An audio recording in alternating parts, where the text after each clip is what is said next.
नाही बघा, राज्यामधल्या माननीय पालकमंत्री महोदयांच्या नियुक्त्या परवाच्या दिवशी या ठिकाणी राज्याचे माननीय मुख्यमंत्र्यांनी या ठिकाणी केल्या आणि एखादा दुसरा अपवाद वगळता त्या ठिकाणी कुठेही म्हणजे त्याची चर्चा नाही। आता आपण जो विषय काढला सन्माननीय मंत्री महोदय भरतशेठ गोगावले साहेबांचा रायगड पालकमंत्री पदाचा, तर त्या बाबतीत सुद्धा आपण पाहिलं असेल तर कालच सुधारित आदेश म्हणजे पालकमंत्री रायगड आणि माननीय पालकमंत्री नाशिक या संदर्भामध्ये स्थगिती माननीय मुख्यमंत्र्यांनी त्या आदेशाला या ठिकाणी दिलेले आणि माननीय मुख्यमंत्री महोदय सध्या दावोस दौऱ्यावरती आहेत।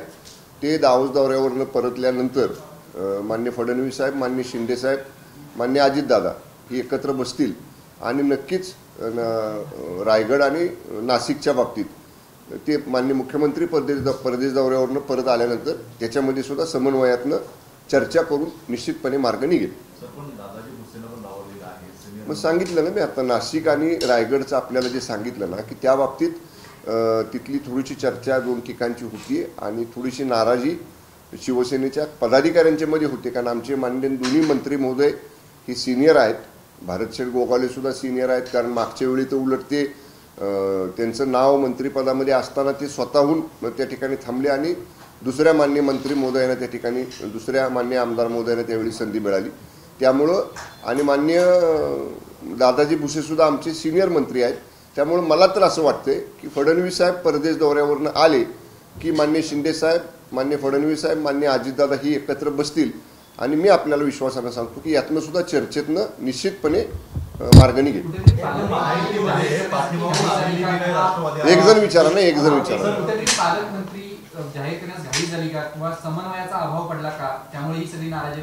साहेब आता इतर ठिकाणी व्यवस्थित झालं ना सगळं, इतर ठिकाणची सगळ्या पालकमंत्र्यांच्या नियुक्त्या झाल्यानंतर प्रत्येकाने ते एकमेकांचं अभिनंदन केलं, एकमेकांना शुभेच्छा दिल्या।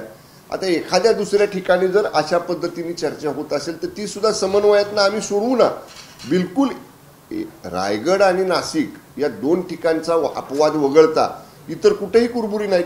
म्हणजे जिथं राष्ट्रवादीचे पालकमंत्री झाले तिथं सेना भाजपच्या आमदारांनी त्यांचं अभिनंदन केलंय, जिथं शिवसेनेचे पालकमंत्री झाले तिथं राष्ट्रवादीच्या आणि भाजपच्या आमदारांनी अभिनंदन केले, जिथं भाजपचे झाले तिथं शिवसेनेनं राष्ट्रवादीनं अभिनंदन आम्ही एकमेकांचं केले। काल दिवसभर ज्या नियुक्त्या परवा झाल्या आम्ही सगळ्यांनी एकमेकांचं अभिनंदन केलं। तर मला सुद्धा अनेक आमच्या जिल्ह्यातल्या मान्य लोकप्रतिनिधींची फोन आणि मी काही लोकप्रतिनिधींना फोन केले। त्यामुळे एखादा दुसरा अपवाद झाला म्हणजे पूर्णच महायुतीमध्ये त्याच्याबद्दल काहीतरी हलचल आहे, चलबिचल आहे असं बिलकुल नाही। मी सांगतो आपल्याला मान्य फडणवीस साहेबांना परदेश दौऱ्यावरनं येऊ द्यात, ते आले की लगोलग याच्यातनं मार्ग निघेल। अरे मी रायगडचं सांगितलं, तुम्ही उशिरा आला। आता मी रायगडचं सांगितलं।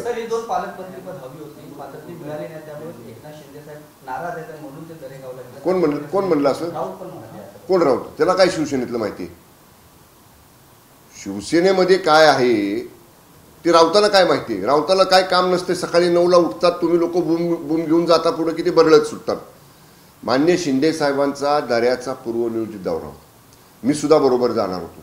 त्याचं कारण असं आहे, विस्तारित महाबळेश्वर, जो महाबळेश्वर पाचगणी तापोळा जो परिसर आहे, माननीय मुख्यमंत्री माननीय आत्ताचे उपमुख्यमंत्री आणि तत्कालीन मुख्यमंत्री असताना 2-3 वेळा मी सातारा जिल्ह्याचा पालकमंत्री त्यावेळी देखील होतो, मान्य शिंदे साहेबांनी त्या ठिकाणी मला सांगितलं होतं की महाबळेश्वर आता कंजेस्टेड व्हायला लागले, महाबळेश्वर आणि पाचगणी पुरतच तिथंच कंजेशन सगळं होतंय।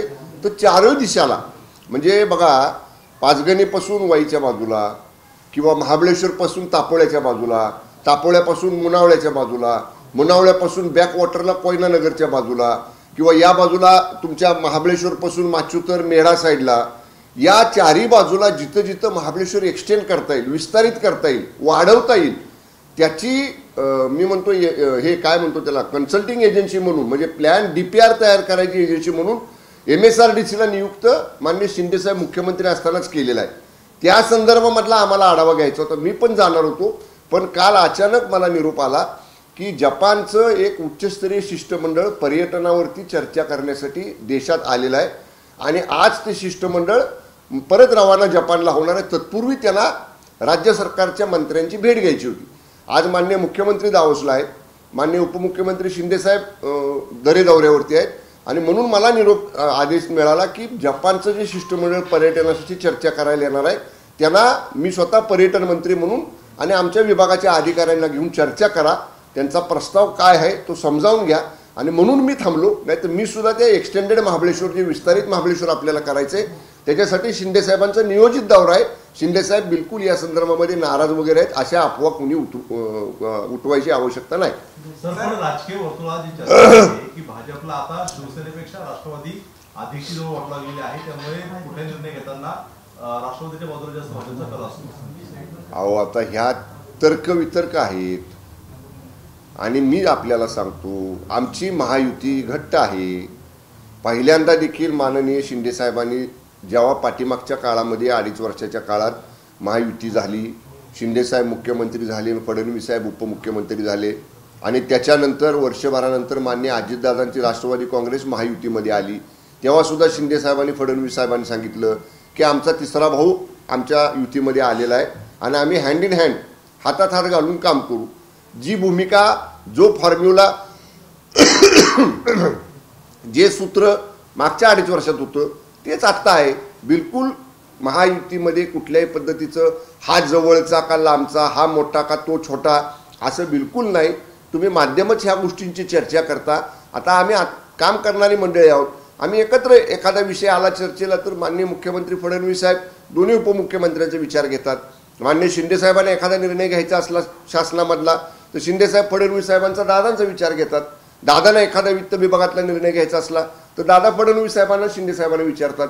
बिलकुल असं काही नाही. आम्ही सगळे एका विचारानं महायुती भक्कम करायसाठी काम करतोय. नाराजी व्यक्त केल्यानंतर, आंदोलन झाल्यानंतर अगदी एका रात्रीमध्ये 24 तासामध्ये नवीन जी आर आला आणि पालकमंत्री पदाला स्थगिती देण्यात आली. एकंदरीत शिवसेनेचा दबाववाट परिणामकारक ठरला हे यश मानताय? कारण महायुतीमध्ये शिंदेचं पारडं जड आहे की नाही याबाबत प्रश्नचिन्ह उपस्थित केलं गेलं होतं, त्याला हे उत्तर म्हणावं लागेल. बघा आत्ताच तुम्ही काय म्हटला, शिंदे साहेबांना बाजूला केलं आणि राष्ट्रवादीला जवळ केलं. एकाच मिनिटात आता तुम्हीच काय म्हणताय की शिंदे साहेबांचं पारडं जड आहे. असं काय नाही हो. हे बघा, राज्यातल्या 36 जिल्ह्यांमधल्या 2 पालकमंत्र्यांच्या बद्दलची चर्चा झाली. आता एवढ्या 36 ठिकाणच्या 34 ठिकाणी काय नाही व्यवस्थित झालं, त्याची तुम्ही चर्चा करत नाही. तिथं व्यवस्थित सुरळीत पार पडलं, त्या मंत्र्यांनी पालकमंत्र्यांनी काम करायला सुरुवात केली. 2 ठिकाणचा जो अपवाद आहे त्या बाबतीत सुद्धा आता माननीय मुख्यमंत्री देशामध्ये नाहीत, राज्यामध्ये नाहीत, नेमकं ते परदेशाला दावोस त्यांचा सुद्धा नियोजित दौरा होता. त्यामुळे मी विनंती करून सांगतो आपल्याला माध्यमांना, माझ्या माहितीनुसार 24 तारखेला रात्री मुख्यमंत्री महोदय परदेश दौऱ्यावरून येत आहेत. 26 जानेवारी असल्यामुळे 25ला प्रत्येकजण आपापल्या जिल्ह्यामध्ये असेल. कदाचित मुख्यमंत्री परदेश दौऱ्यावरून आले की हे तिघजण एकत्र बसतील आणि नक्की मी आपल्याला सांगतो समन्वयातनं कुठलीही नाराजी न राहता या 2 ठिकाणच्या सुद्धा बाबतीतला समन्वयातनं मार्ग काढला जाईल. तुम्ही असं म्हणताय की कोणतेही महायुतीमध्ये तणाव नाही, मात्र रायगड जिल्ह्यामधल्या शिवसेनेच्या आमदारांनी खूप आधीपासून असं त्यांनी मागणी केली होती की पालकमंत्रीपद हे भरत गोगावले यांनाच मिळणार आहे आणि आम्हालाच ते मिळावं अशी शिवसेनेची मागणी होती. मात्र त्या परवाच्या दिवशी जी आर आला, त्यामध्ये आदित्य तटकरे यांचं नाव होतं. मग कुठेतरी शिवसेनेच्या मंत्र्यांची, आमदारांची दखल घेतली गेली नव्हती का, जी ती मागणी आधीपासून करत होते. त्यानंतर सगळ्या गोष्टी घडल्या आणि मग काल रात्री अचानक तो निर्णय होता तो रद्द करण्यात आला, स्थगिती देण्यात आली. काय वाटतं नेमकं शिवसेनेच्या आमदारांना कुठेतरी विश्वासात घेतलं नव्हतं का? आता बघा, मगाचपासून तिथंच उत्तर देतोय मी. परत तुम्ही तोच प्रश्न वेगळ्या पद्धतीने विचारताय. मी सांगितलं ना आपल्याला की साहेब हे बघा, कुणाला विचारात घेतलं जात नाही, कुणाला डावललं जाते असं बिलकुल नाही. एवढ्या मोठ्या सगळ्या राज्यामध्ये कामकाज करताना, 3 पक्षांना एकत्र कामकाज करताना एखादा दुसरा अपवाद जर त्याच्यामध्ये झाला आणि त्याच्या संदर्भामध्ये काही चर्चा झाली तर त्याच्यावरनं कुणाला तरी डावललं, कुणाला तरी विश्वासात घेतलं नाही, कुणीतरी मागणी केली आणि त्याच्याकडे दुर्लक्ष केलं असं म्हणणं योग्य नाही. मी आपल्याला सांगतो, माननीय मुख्यमंत्री फडणवीस साहेबांना परदेश दौऱ्यावरनं परत येऊ द्यात. ते आले की आपलं सगळ्यांचं आणि या दोन्ही जिल्ह्यातल्या महायुतीच्या सगळ्या पदाधिकाऱ्यांचं समाधान होईल असा तोडगा माननीय मुख्यमंत्री आणि दोन्ही मुख्यमंत्री एकत्र बसून काढतील. ओके. बदलापूर बलात्कार प्रकरणामध्ये पोलिसांनी अक्षय शिंदेचा एन्काउंटर केला होता. आता न्यायालयीन चौकशी समितीने हायकोर्टामध्ये अहवाल सादर केला आहे आणि स्वसंरक्षणासाठी हा एन्काउंटर केल्याचा दावा जो पोलिसांनी केला होता तो संशयास्पद आहे असं म्हटलेलं आहे. कुणी? समितीने कोर्टामध्ये म्हटलेले आहे असं. नाही, मला माहीत नाही आता कोर्ट प्रोसिडिंग्स काय चालू आहेत.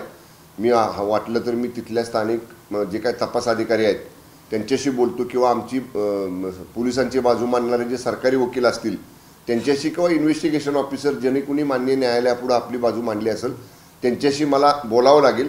त्यांच्याकडनं इनपुट घ्यावे लागतील, काय नेमकं आम्ही काय सबमिशन केले मान्य न्यायालयापुढं आणि मान्य न्यायालयाने त्याच्यावरती काय मत व्यक्त केलेलं आहे हे मी अधिकृत त्याची माहिती घेतो मग बोलतो. पाणी दे. शिंदे साहेबांना कुठेतरी भाजप बाजूला सारण्याचा प्रयत्न करते आणि उदय सामंत त्यांना पुढे ढकलते, त्यांच्या मागे मी सामने असं राऊत म्हणताय. काय मी आता राऊताला तुम्ही काय विचारलं ना, मी त्या राऊतांच्या प्रश्नावर उत्तर देणार नाही. भंपकगिरी राऊत बोलतात, भंपकगिरी. मी तुम्हाला ही माझी 100वी वेळ असेल ह्या 2 वर्षातली. मी तुमच्या प्रत्येक प्रतिनिधीला विचारलंय राऊत काल बोलले आणि ते आज खरं झाले असं दाखवा. मला एक इन्सिडेंट दाखवा, एक वाक्य दाखवा. राऊत म्हणले आमचं सरकार महायुतीचं आलं 22ला 15 दिवसात पडणार. काय झालं? मागची 2.5 वर्ष पूर्ण केली, आता पुढची 5 वर्ष पूर्ण करू झालं राऊताचं खरं. राऊत म्हणला शिंदेला शिवसेनेचं नाव मिळणार नाही, चिन्ह मिळणार नाही, शिंदेची मागणी हायकोर्ट सुप्रीम कोर्ट ठटाळणार. काय झालं? मान्य सुप्रीम कोर्टनी शिवसेनेचं नाव आम्हाला दिलं, शिवसेनेचं चिन्ह आम्हाला दिलं, शिवसेना पक्ष हा शिंदे साहेबांच्या नेतृत्वाखालचा अधिकृत आहे हे मान्य केलं. झालं राऊताचं खरं. राऊत म्हणले शिंदेचा एकही आमदार त्यांच्याजवळ राहणार नाही, शिंदेचे आमदार परत माघारी येणार. एक माघारी आला का? अहो एक मला इन्सिडेंट सांगा ना, एक वाक्य सांगा जे संजय राऊत 2.5 वर्षात बोलले ते खरं झालं. आता ते काय म्हणतायत? काय म्हणला तुम्ही? अहो आता सारख्याला वारका भेटला, राऊताना वडट्टीवार भेटले, त्यांना काय काम नाही दोघांना. विरोधी पक्ष नेता जे बनवू शकत नाहीत स्वतःचा, म्हणजे महाविकास आघाडीमधली शिवसेना उभाटा, पवारांची मान्य पवार साहेबांची राष्ट्रवादी आणि कोण राहिलं वडट्टीवारांची काँग्रेस. आता ते स्वतःचा विरोधी पक्ष नेता करू शकत नाही. तो साहेब सभागृहामध्ये आम्ही अधिवेशनात बघितलं काय त्यांची अवस्था असती. ते बोलू शकत नाहीत, विषय मांडू शकत नाहीत, राज्याचे प्रश्न, त्यांच्याकडे स्ट्रेंथ नाही, त्यांचं मॉरल खचलेलं आहे. आणि असल्या खचलेल्या मानसिकतेतनं मग समोर काहीतरी सांगायचं की आता ह्याला बाजूला केले त्याला जवळ घेणार. भंपकगिरी बोलतात संजय राऊत. संजय राऊतांच्या बोलण्याला काही, मी तुम्हाला सांगतो 4 दिवस संजय राऊतांचं टीव्हीला स्टेटमेंट दाखवायचं तुम्ही बंद करा, तुमचा TRP पण वाढेल आणि तुम्हाला अनुभव येईल की संजय राऊत बोलायचं बंद झाले.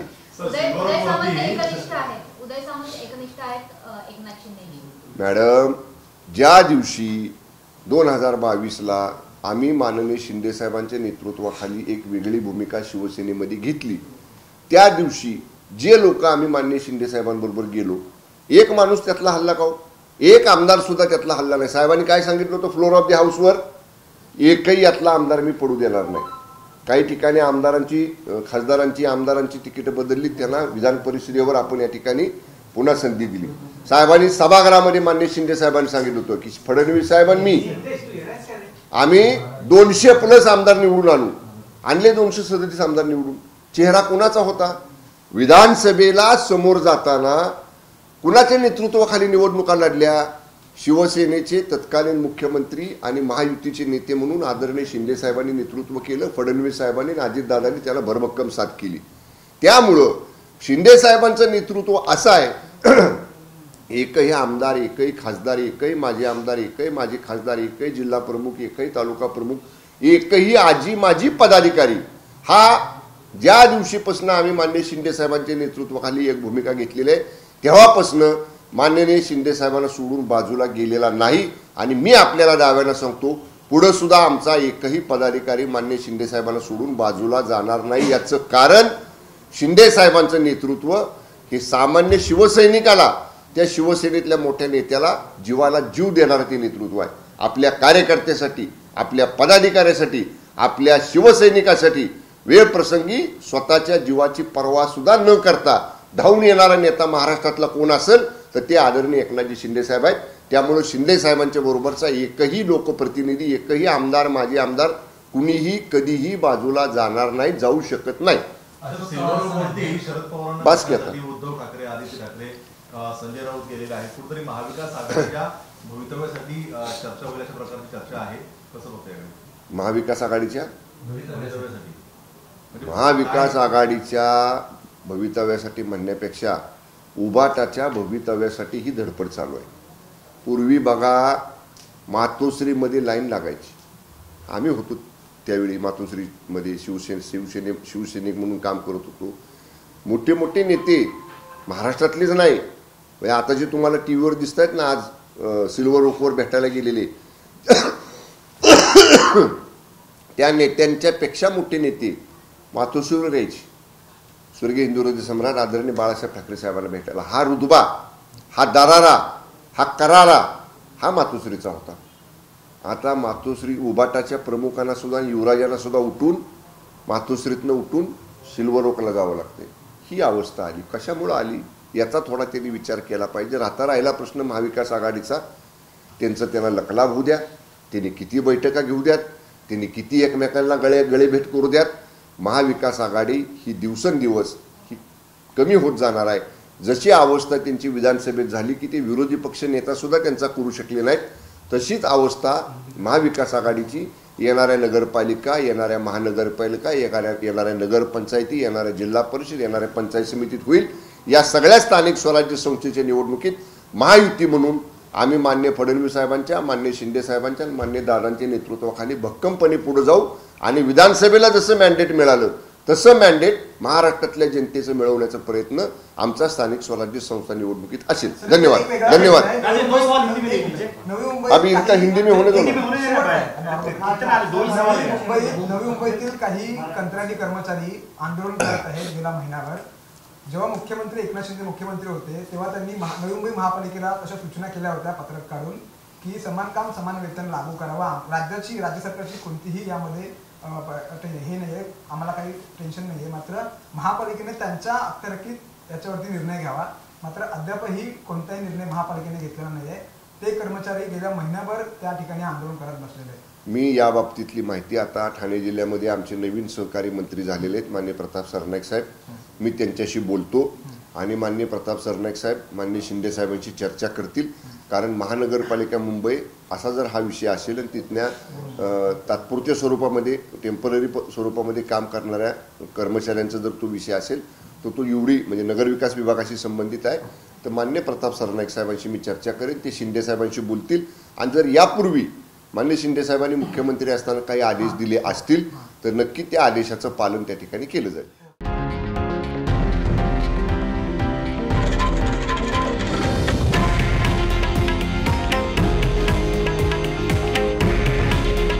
हे आहे देशातील नंबर 1 न्यूज नेटवर्क आणि आपण पाहत आहात TV9 मराठी.